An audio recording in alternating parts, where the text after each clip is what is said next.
안녕하세요. 미국 주식 이슈워치입니다. 네, 안녕하세요. 오늘은 최근에 뉴욕 증권거래소에 상장하면서 정말 뜨거운 관심을 받았던 기업이죠.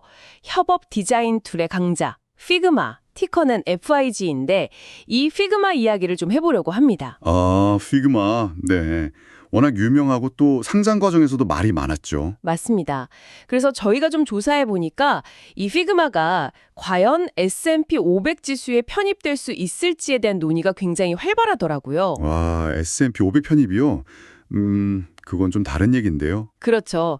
사실 S&P 500 편입이라는 게 이게 단순히 그냥 뭐 명예 이런 차원이 아니잖아요. 그럼요. 일단 미국을 대표하는 대형주 클럽에 가입하는 거니까 그 상징성이 엄청나죠. 네, 기업의 위상이나 신뢰도 자체가 달라지고 또 무엇보다 중요한 게 그 지수 효과 아니겠습니까? 맞습니다. S&P 500 지수를 추종하는 패시브 펀드 자금이 어마어마하니까요.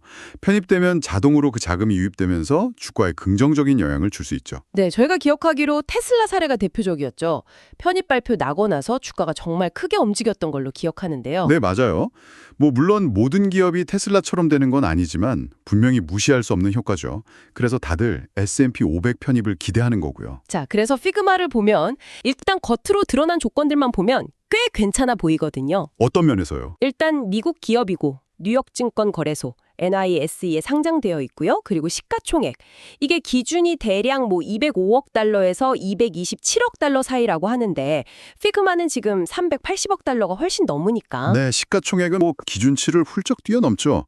그건 맞습니다. 시가총액 얼마 이상이어야 하고 이런 것들은 충족합니다. 그건 분명한 사실이에요. 그렇죠. 하지만 S&P 500 편입에서 가장 중요하고 또 가장 넘기 어려운 허들 중 하나가 바로 수익성 기준입니다. 아, 수익성. 역시 그게 문제군요. 네, S&P 500은 가장 최근 분기를 포함해서 연속된 4개 분기 동안 개비앱 기준으로 흑자를 기록해야 한다는 명확한 기준이 있어요. 4분기 연속 흑자. 쉽지 않겠네요. 그렇죠. 근데 피그마가 최근에 2025년 1분기에 4,490만 달러 흑자를 기록했다는 소식이 있었어요. 이건 분명 긍정적인 신호죠. 오, 흑자를 냈군요. 그럼 이제 시작인가요? 시작은 시작인데 이게 충분하냐 하면 그건 아니라는 거죠. 아, 왜죠? 흑자를 냈는데? 기억하셔야 할 게 피그마의 2024년 전체 연간 순손실 규모입니다. 이게 무려 7억 76만 달러에 달했어요. 7억 달러 손실이요? 와, 꽤 푸네요. 네, 연간으로 7억 달러 넘게 손실을 봤다는 건 2024년 안에 적자를 기록한 분기들이 있었다는 명백한 증거입니다. 아, 그렇군요. 2025년 1분기에 흑자를 냈어도 그 전 분기들이 적자였을 수 있으니 연속 4분기 조건은 아직. 정확합니다. 2025년 1분기 흑자는 이제 겨우 첫 단추를 퀼 셈이고 4분기 연속 흑자 기준을 만족하려면 앞으로 최소한 2025년 2분기, 3분기, 4분기까지 연속으로 흑자를 내야 한다는 계산이 나옵니다. 달성 여부를 확인할 수 있는 거죠. 아직 갈 길이 멀어요. 게다가 다른 이슈는 없나요? 수익성 관련해서? 사실 저희가 SEC 공시 자료를 좀 더 자세히 들여다봤는데 2024년 1분기 실적 보고 관련해서 약간의 불일치라고 해야 할까요? 그런 부분이 좀 보이더라고요. 불일치요. 어떤 내용이죠? 일부 자료에서는 1,400만 달러 흑자를 보고한 것처럼 보이는데 또 다른 부분에서는 3,627만 달러 순손실로 기재된 부분이 있어서요. 이게 단순 오류일 수도 있지만 이런 사소한 불일치조차도 신뢰도 측면에서는 조금 아쉬운 부분이죠. 그렇군요. 수익성 기준이라는 게 정말 만만치 않네요. 4분기 연속 흑자에다가 보고의 정확성까지. 네, S&P 위원회가 이런 부분들을 꽤 꼼꼼하게 봅니다. 알겠습니다. 수익성 문제는 분명히 피그마가 넘어야 할 큰 산이라는 건 인정해야겠네요. 그런데 말이죠. 피그마의 산업 자체, 그러니까 펀더멘탈을 보면 이건 정말 대단하거든요. 어떤 점이 그렇게 인상적이셨나요? 우선 매출 총이익률이요. 이게 거의 88%에서 90%에 육박해요. 마진율은 정말 높죠. 소프트웨어 기업들의 특징이기도 하고요. 네, 제품 하나 팔 때마다 남는 이익이 엄청나다는 뜻인데 이게 기업의 기본적인 수익 창출 능력을 보여주는 거잖아요. 그리고 또 하나 놀라운 게 순달러 유지율, 넷달러 리텐션, NDR입니다. NDR이요? 사스 기업들한테는 아주 중요한 지표죠. 그렇죠. 기존 고객들이 시간이 지나면서 지출을 얼마나 늘리는지를 보여주는 건데 피그마의 NDR이 무려 132%예요. 132%면 굉장히 높은 수준인데요. 네, 100%만 넘어도 기존 고객들이 이탈하지 않고 계속 돈을 쓴다는 의미인데 132%라는 건 기존 고객들이 오히려 돈을 점점 더 많이 쓴다는 거잖아요. 고객 충성도도 높고 추가적인 기능 판매나 가격 인상 같은 확장성도 뛰어나다는 증거죠. 그건 확실히 피그마의 강력한 경쟁력을 보여주는 지표네요. 고객들이 한번 쓰기 시작하면 빠져나가기 어렵다는 뜻이니까요. 맞습니다. 그리고 재무 상태를 보면 2025년 1분기 기준으로 현금 및 현금성 자산도 4억 6,300만 달러나 보유하고 있고 부채는 거의 없는 수준이에요. 재무 가전성은 확실히 좋아 보이네요. 네, 게다가 긍정적인 현금 흐름을 계속 만들어내고 있고 룰 오브 40 점수도 높아요. 룰 오브 40이요? 그 수익 성장률이랑 잉여 현금 흐름 마진 더한 거 말씀이시죠? 네, 맞습니다. 보통 40점을 넘으면 성장성과 수익성 혹은 효율성의 균형이 잘 맞는 우량 기업으로 평가받는데 피드만은 이게 63점이나 나왔어요. 운영 효율성이 뛰어나다는 거죠. 63점이면 뭐 아주 훌륭하네요. 그렇죠. 그러니까 제 말은 물론 4분기 연속 흑자라는 딱딱한 정량 기준은 아직 못 맞췄지만 이렇게 강력한 펀더멘탈, 뛰어난 사업성, 고객 충성도, 재무 건전성 같은 이런 질적인 성장은 S&P 위원회도 분명히 주목하지 않겠냐는 거죠. 이런 걸 무시할 순 없지 않을까요? 물론 지금 말씀하신 재무 건전성이나 성장 지표들이 인상적이라는 점에는 저도 전적으로 동의합니다. 피그마가 정말 좋은 비즈니스 모델을 가지고 있다는 건 부정할 수 없죠. 하지만 S&P 500 편입 기준에는 또 다른 중요한 고려사항이 있습니다. 바로 유동성입니다. 유동성이요? 주식 거래가 얼마나 활발한지 뭐 그런 건가요? 네, 맞습니다. S&P 위원회는 편입 후보 기업의 주식이 시장에서 얼마나 원활하게 거래될 수 있는지를 매우 중요하게 봅니다. 지수를 추종하는 펀드들이 대규모로 주식을 사고 팔아야 하기 때문에 유동성이 부족하면 문제가 생길 수 있거든요. 아하, 그렇군요. 그런데 일부 자료에 따르면 피그마 주식의 유동성이 생각보다 낮을 수 있다는 평가가 있어요. 유동성이 낮다고요? 왜죠? 상장한 지 얼마 안 돼서 그런가요? 그것도 이유가 될 수 있지만 더 근본적인 문제가 있습니다. 바로 유통 주식 비율입니다. 유통주식 비율, 그게 뭔가요? 시장에서 실제로 자유롭게 거래될 수 있는 주식을 비율을 말합니다. S&P 500 편입 기준 중 하나는 이 유통 주식 비율이 전체 발행 주식의 50%를 넘어야 한다는 거예요. 50% 이상이요? 네. 그런데 피그마의 경우 CEO인 길런 필드마 특별 의결권을 가진 클래스 B 주식을 대량으로 보유하고 있어서 약 75%에 달하는 의결권을 행사하고 있습니다. 이게 소위 이중 클래스 구조, 듀얼 클래스 스트럭처라고 하죠. 아, 창업자나 경영진이 더 많은 의결권을 갖는 구조 말씀이시죠? 맞습니다. 문제는 이 구조 때문에 실제로 시장에서 일반 투자자들이 자유롭게 사고 팔 수 있는 주식, 즉 유통 물량이 상대적으로 적을 수 있다는 겁니다. 정확한 유통 주식 비율은 더 확인해 봐야겠지만 이 75%라는 의결권 비율은 S&P의 50% 유동성 기준 충족에 상당한 물음표를 던지는 부분입니다. 헐, 이건 생각지도 못했네요. 이중 클래스 구조가 S&P 500 편입에 걸림돌이 될 수도 있다니. 네, 유동성 기준 측면에서는 충분히 문제가 될 수 있습니다. 위원회가 이 부분을 어떻게 해석할지가 관건이죠. 수익성에 이어서 유동성까지 점점 더 어려워지는 느낌인데요. 그리고 또 하나, 아까 잠깐 언급하셨지만 IPO 시점도 고려해야 합니다. 피그마의 IPO가 2025년 8월 1일이었죠. 네, 정말 따끈따끈한 신상 주식이죠. 네, 너무 최근이라는 겁니다. S&P 위원회는 일반적으로 신규 상장 기업보다는 어느 정도 시장에서 검증을 거치고 또 충분한 공시 이력을 통해 안정적인 실적과 운영을 보여준 기업을 선호하는 경향이 강합니다. 아, 그러니까 상장한 지 얼마 안 된 기업은 좀 더 지켜보려는 경향이 있다는 거군요. 그렇죠. 충분한 분기 보고서, 연례 보고서 등이 쌓이면서 기업의 장기적인 패턴을 확인하고 싶어 하는 거죠. 이제 겨우 상장한 피그마에게는 이런 시간과 검증이 더 필요하다고 볼 수 있습니다. 그렇군요. 정리해보면 정량적인 기준에서는 수익성, 유동성, 그리고 상장 기간이라는 세 가지 허들이 있는 셈이네요. 네, 핵심적인 부분들이죠. 이 중 하나라도 명확하게 충족되지 않으면 편입은 어렵다고 봐야 합니다. 알겠습니다. 정량적인 부분은 그렇다 치고 혹시 정성적인 요인? 그러니까 숫자로 딱 떨어지진 않지만 위원회가 고려할 만한 다른 요소들은 없을까요? 예를 들어 피그마가 속한 산업이라든지. 아, 산업 부문 말씀이시죠? 네, 피그마는 정보기술 IT 섹터에 속하잖아요. 근데 이 IT 섹터가 현재 S&P 500 지수 내에서 차지하는 비중이 가장 크지 않습니까? 제가 알기로는 거의 28%에서 34% 정도 되는 걸로 아는데요. 네, 맞습니다. IT 섹터 비중이 압도적으로 높죠. 그렇다면 이건 피그마에게 긍정적인 신호 아닐까요? 현재 경제 트렌드를 이끌고 있는 가장 중요한 핵심 산업에 속해 있다는 방증이니까요. 위원회도 이런 점을 고려하지 않을까요? 그게 꼭 그렇지만은 않을 수도 있습니다. 오히려 반대로 작용할 수도 있어요. 반대로요? 왜죠? S&P 위원회는 지수 전체의 산업 부문 균형, 섹터 밸런스를 상당히 중요하게 고려합니다. 포트폴리오 일원의 기본 원칙인 분산 투자를 지수 차원에서도 유지하려고 하는 거죠. 아, 특정 산업에 너무 쏠리는 걸 경계한다는 거군요. 정확합니다. 만약 위원회가 현재 IT 부문의 비중이 이미 과도하게 높다고 판단한다면 지수의 다양성을 확보하기 위해 오히려 다른 부문의 기업을 우선적으로 편입시킬 가능성이 있습니다. IT 기업이 아무리 뛰어나더라도 말이죠. 와, 그거 참 아이러니하네요. 가장 잘 나가는 섹터에 속해 있다는 게 오히려 불리할 수도 있다니. 네, 실제로 그런 사례가 있었습니다. 과거에 애플러빈이라는 회사가 워크데이보다 시가총액이 더 높았음에도 불구하고 S&P 500에 편입되지 못했거든요. 당시 시장에서는 워크데이가 속한 소프트웨어 산업의 대표성을 더 높게 평가하고 애플러빈이 속한 모바일 광고 기술 분야는 이미 유사 기업이 많다는 점 등을 고려했을 거라는 분석이 나왔었죠. 시가총액이 더 높은데도 안 됐다고요? 결국 위원회의 정성적인 판단이나 재량이 상당히 작용한다는 거네요. 그렇습니다.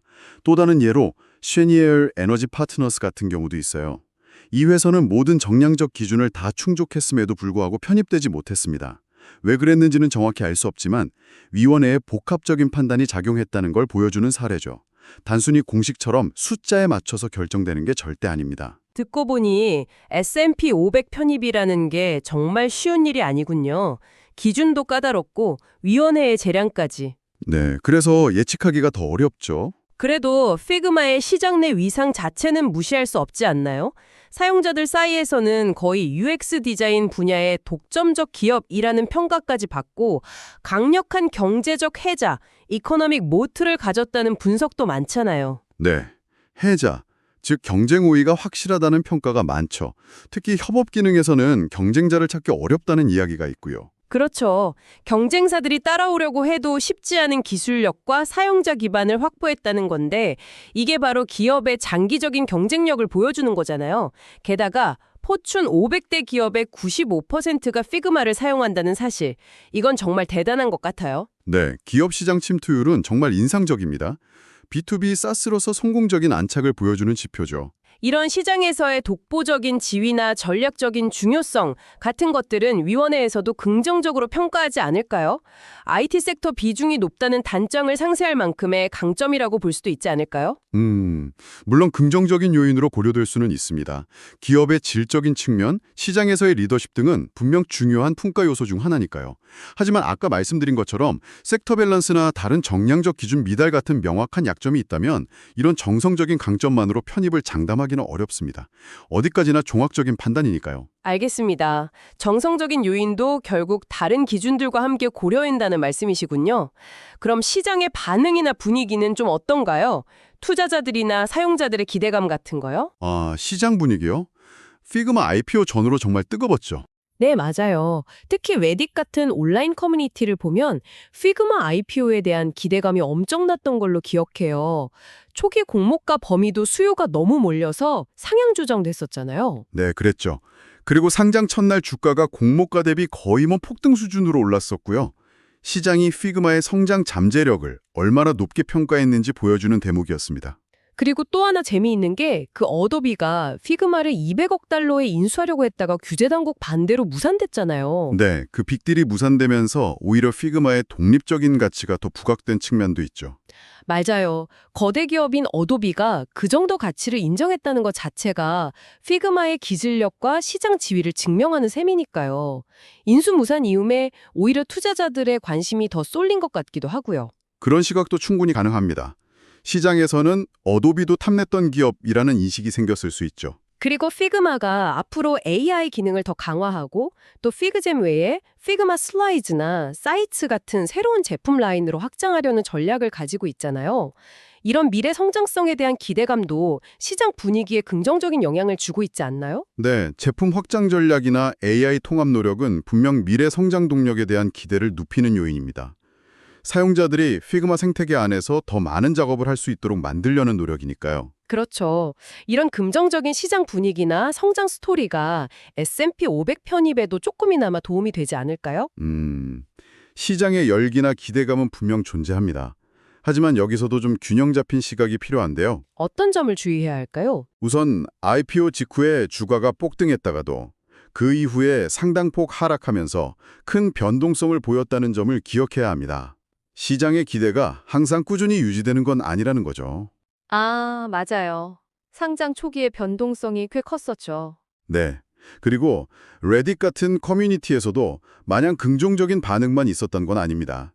피그마의 향후 성장 전략, 예를 들어 기존 고객들에 대한 과금 정책을 너무 강화해서 반발을 살 수 있다는 우려라든지 혹은 마이크로소프트나 다른 경쟁사들의 추격 가능성에 대한 걱정, 이런 목소리도 분명히 존재했습니다. 아, 그런 우려의 목소리도 있었군요. 네. 그리고 현재 피그마가 내놓은 AI 기능들에 대해서도 아직은 좀 부족하다거나 기대에 미치지 못한다는 비판적인 시각도 일부 있었고요. 그렇군요. 마냥 장밋빛 전망만 있는 건 아니었네요. 그렇죠. 소셜미디어의 정서나 단기적인 시장 분위기는 투자 심리에 영향을 줄 수는 있겠지만 S&P 500 편입 결정은 이것과는 별개로 훨씬 더 엄격하고 장기적인 기준, 그리고 위원회의 신중한 판단에 따라 이루어집니다. 따라서 현재 시장의 열기나 기대감만으로 곧 편입될 것이다 라고 예단하기는 매우 어렵다는 거죠.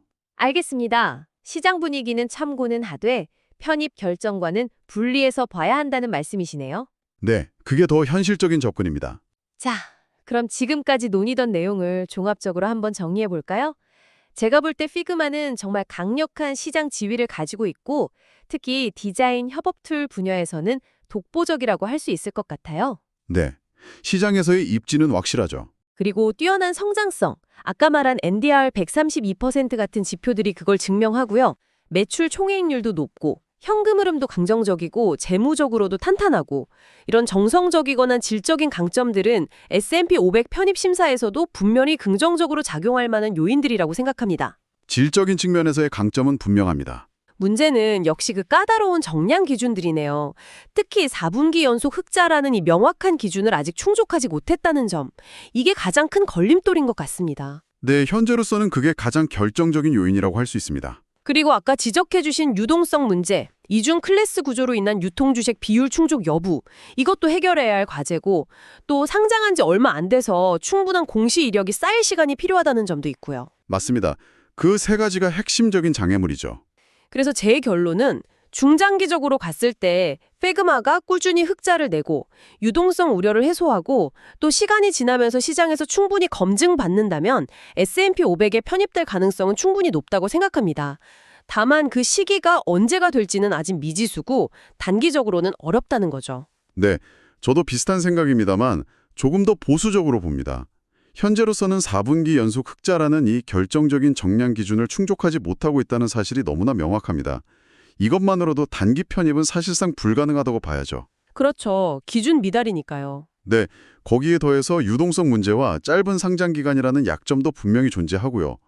그리고 마지막으로 S&P 위원회의 재량권이라는 변수까지 고려하면 설령 모든 정량 기준을 미래에 충족한다고 해도 100% 편입을 보장할 수는 없습니다. 위원회 최종 결정이 남았으니까요. 네, 따라서 현실적으로 피그마가 이 기준들을 모두 충족하고 편입 가능성을 실제로 타진해보려면 최소 2025년 실적이 모두 나오고 확인되는 2026년 초까지는 기다려야 할 것으로 보입니다.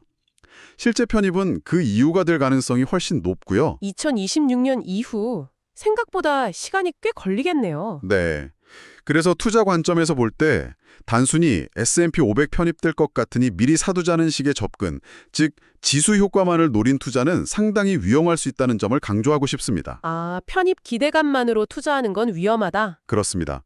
편입이 안 될 수도 있고 편입이 되더라도 그 시점이 예상보다 훨씬 늦어질 수도 있고요. 또 편입이 된다고 해서 주가가 무조건 오르는 것도 아닙니다.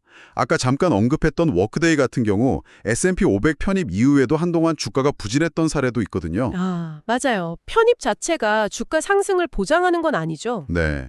따라서 S&P 500 편입 가능성은 하나의 참고사항으로만 생각하시고 투자를 결정할 때는 어디까지나 피그마라는 기업의 본질적인 가치, 장기적인 성장성, 그리고 현재 주가 수준 등을 종합적으로 판단하시는 것이 현명합니다. 좋은 지적이십니다. 편입 이슈에 너무 목멜되지 말고 기업 자체에 집중해야 한다는 말씀이시네요. 네, 그게 핵심입니다. 오늘 저희는 이렇게 피그마의 S&P 500 편입 가능성에 대해서 정말 다각도로 깊이 있게 분석해 보았습니다.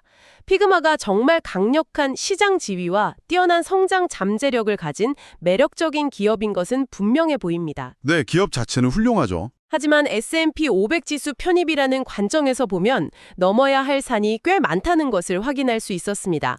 가장 핵심적인 연속적인 흑자 달성이라는 과제가 남아있고 유동성 문제 개선과 함께 충분한 시간이 필요하다는 점도 명확해졌습니다. 그렇죠.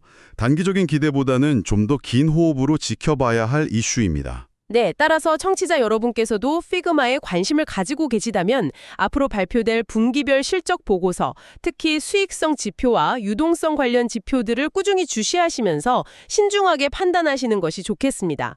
중장기적인 가능성은 열려 있지만 단기적으로는 넘어야 할 허들이 많다는 점을 꼭 기억하시기 바랍니다. 자, 오늘 저희가 준비한 내용은 여기까지입니다. 마지막으로 안내 말씀드립니다. 본 분석 내용은 정보 제공을 목적으로 하며 특정 종목에 대한 매수 또는 매도를 추천하는 것이 결코 아닙니다. 모든 투자의 최종 결정은 청취자 여러분께서 직접 내리셔야 하며 그 결과에 대한 책임 역시 본인에게 있습니다. 네, 신중한 판단이 필요합니다. 또한 오늘 제공된 정보 중 일부는 AI에 의해 생성된 내용이 포함되어 있을 수 있으며 이로 인해 실제 시장 상황이나 기업 정보와 일부 차이가 있을 수 있다는 점에도 유의하시기 바랍니다. 지금까지 미국 주식 이슈워치였습니다. 다음 시간에 더 유익한 정보로 찾아뵙겠습니다. 감사합니다. 감사합니다.